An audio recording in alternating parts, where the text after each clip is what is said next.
Espero que esteja tudo bem com vocês. Estou aqui gravando mais um vídeo a respeito da curiosidade sobre Mardoqueu. E, de certa forma, existe um padrão de comportamento na Bíblia, e eu percebi que o fato de outros estarem de olho na fidelidade daqueles que servem a Deus e essas pessoas serem porta-voz de conversas para poder atingir, não é só lá no livro de Esther, até anotei. E são histórias muito conhecidas, mas que nem sempre a gente se atenta para esse detalhe. E aí, devido eu ter observado lá em Esther esse detalhe ontem, aí eu fui lembrar de outras ocasiões em que acontece a mesma coisa. Uma passagem bem conhecida é Daniel, capítulo 3, do versículo 8, que fala assim: ora, no mesmo instante se chegaram alguns homens caldeus e acusaram os judeus. Esses judeus aqui são os 3 amigos de Daniel, né? Sadraque, Mesaque e Abednego. Aquela passagem muito conhecida de quando eles são lançados na fornalha ardente. Esse versículo está falando que chegaram alguns homens caldeus e acusaram eles, né? Nabucodonosor havia feito aquela estátua de ouro e lançou o decreto que todos deveriam se prostrar perante aquela estátua. Ao ouvirem o som de todos os instrumentos, era obrigatório que todos ali daquele reino se prostrassem perante aquela imagem e adorassem. E nós sabemos que Sadraque, Mesaque e Abednego não se prostraram.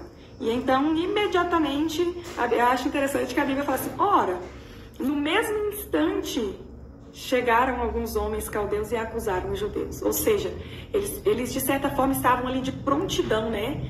Observando para ver a atitude deles. E como a atitude foi de não se prostrar, eles foram até Nabucodonosor para falar. Aí o versículo 12 vai falar assim: eles chegaram lá até o rei e falaram: olha, há uns homens judeus que tu constituíste sobre os negócios da província de Babilônia, Sadraque, Mesaque e Abednego. Esses homens, ó rei, não fizeram caso de ti. A teus deuses não servem, nem a estátua de ouro que levantaste adoraram. Certo, essa é uma das passagens. A outra passagem é também muito conhecida, que está lá em Daniel, capítulo 6, o versículo 4 e o 13. Daniel na cova dos leões, né? Todos nós conhecemos a história e nós vemos ali que os príncipes e presidentes procuravam achar ocasião contra Daniel. E o que eu achei também interessante, que eles procuravam ocasião contra Daniel a respeito do reino, porque Daniel, um homem muito inteligente, usado por Deus na sabedoria, ele já havia interpretado sonhos e, de certa forma, Daniel ele alcançou uma posição alta ali naquele reino. E a palavra vai até nos dizer que o rei pensava em constituí-lo sobre todo o reino. Ele e mais 3 eram responsáveis pelas províncias ali, né? E o rei cogitava colocar Daniel como líder de todos. O que eu achei interessante é que eles procuravam ocasião contra Daniel a respeito do reino, mas a palavra vai dizer assim, que eles não podiam achar ocasião ou culpa alguma contra Daniel. Está ali no versículo 4, porque ele era fiel e não se achava nele nenhum vício, nem culpa.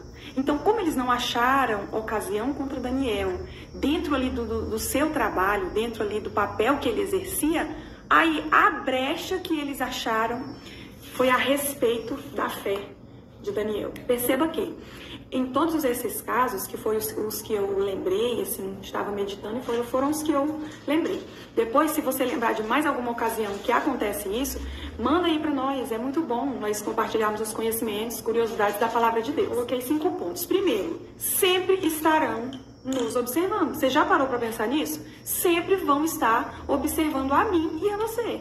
Você pode ir para um lugar que ninguém te conheça, mas ali vai ter alguém que vai observar você. Ali vai ter alguém que vai observar que você tem um brilho diferente. E aí, cabe a você ser a luz que Deus te chamou para ser.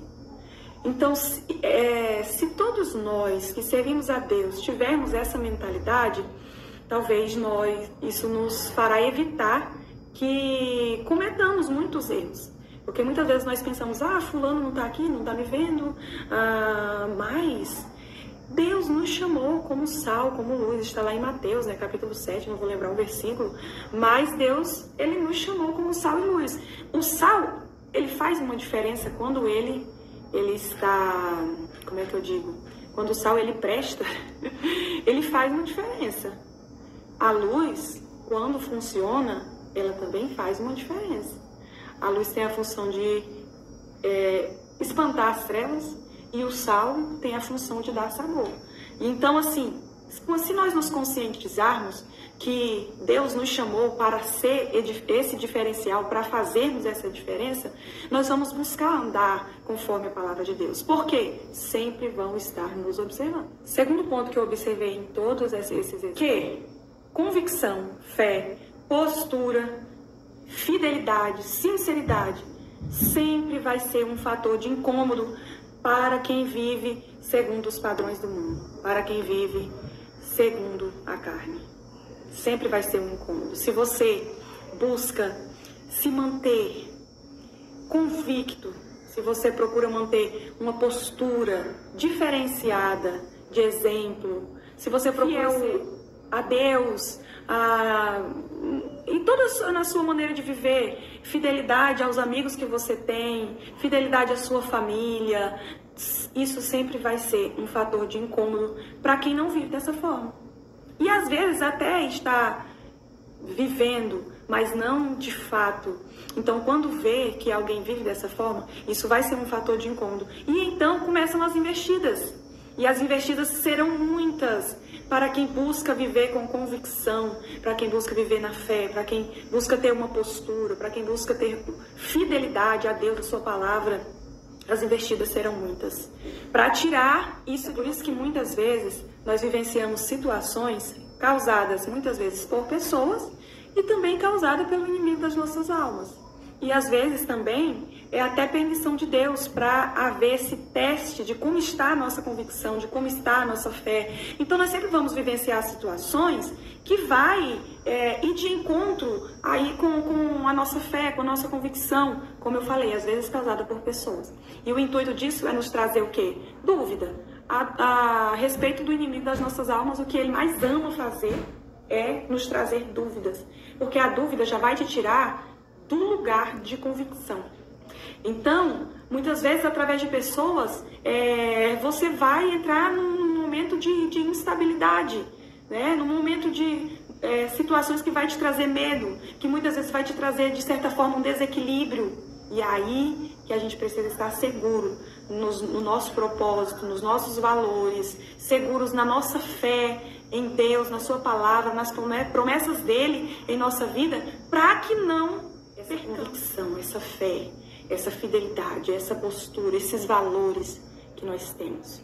E também esses 3 exemplos, mas também toda a palavra do Senhor, em toda a Bíblia nós vamos ver que para aqueles que prezam em honrar a Deus e a sua palavra, para aqueles que prezam pela obediência, sempre haverá livramento. Sempre vão haver essas investidas, esses momentos difíceis, mas se a nossa vontade, o nosso anseio é agradar a Deus, é permanecer firme, fiel a Ele, a sua palavra, sempre haverá livramento, né? Tem um versículo lá em Salmos que fala que o anjo do Senhor acampa-se ao redor daqueles que o temem e os livra. Então, temer a Deus traz livramento. Por último, permanecer para vencer. O reino de Deus, há um segredo no reino de Deus. E esse segredo não é velocidade, esse segredo não é quantidade, esse segredo é persistência, perseverança. A palavra do Senhor vai nos dizer que aquele que perseverar até o fim será salvo. Então, o segredo da caminhada cristã é a perseverança, é a constância. Sabemos, inclusive, que até para receber resposta das nossas orações, é necessário que nós perseveremos em oração, é necessário que nós batemos a porta até que ela se abra. Então, assim, esses exemplos que nós comentamos, todos esses servos de Deus, receberam as investidas, receberam as provas, mas eles permaneceram no seu propósito, na sua fidelidade, na sua postura. O meio não os influenciou a abandonar os seus valores. E é nisso que nós precisamos ter muito cuidado, porque o segredo não é velocidade, rapidez, mas o segredo é constância. Mesmo que seja devagar, mas sem parar, que nós venhamos continuar. E também não é quantidade. Deus nunca precisou de quantidade. E muitas vezes nós somos pegos nessa fraqueza de acreditarmos que é a quantidade que faz a diferença. E muitas vezes é a qualidade que faz a diferença. Em todos esses exemplos nós vimos que poucas pessoas, no máximo aí o exemplo aí dos 3 amigos, então eram 3 pessoas, mas que impactaram toda uma nação por decidirem permanecer. Então havia qualidade na fé, na convicção dessas pessoas. E eles, devido à sua postura, à escolha de permanecerem fiéis, houve aí uma mudança no sistema, porque a glória de Deus foi manifesta, o livramento de Deus foi expresso a todos. Então houve livramento e a fé deles foi expandida a outros, né? Então, assim, gente, a curiosidade é essa, sempre vão haver pessoas que vão se incomodar com a sua postura, com os seus valores, mas eu quero trazer um incentivo aqui a todos nós, que nós venhamos permanecer fiéis. Não é fácil porque surgem as barreiras, surgem as tentações, e não é fácil nós permanecermos, mas tem muito valor, vale muito a pena, tá?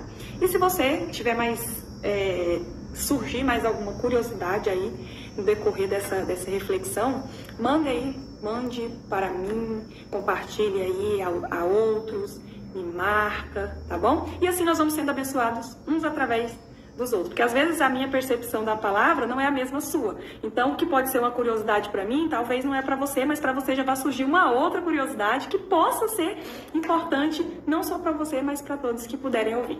Então, Deus abençoe, abraço e fiquem com Deus. Eu esqueci-me de passar o terceiro ponto, eu falei apenas de 4. E o terceiro ponto é: a motivação das investidas através de pessoas sempre serão motivadas tem uma raiz esse negócio, sabe? E essa raiz é, muitas vezes, inveja, ciúme, que são diferentes, mas são muito semelhantes também. E emoções negativas às obras da carne. Então, isso sempre vai gerar esse tipo de atitudes, que é se usar da fala ou até da escrita, porque nem sempre serão palavras expressas, mas muitas vezes palavras escritas, que para atingir alguma outra pessoa.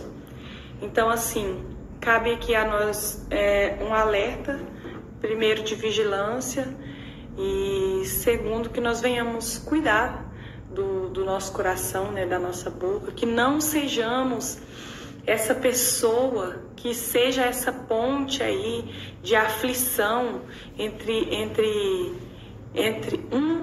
outro, né?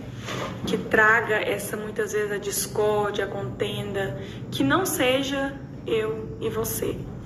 Porque a realidade é que sempre vai haver esse tipo de pessoas que ainda não foram libertas, que ainda estão vivendo segundo as obras da carne, mas que essa pessoa não seja eu e você. Que Deus nos guarde de situações assim, porque elas podem acontecer, mas que não sejam provocadas por mim e por você.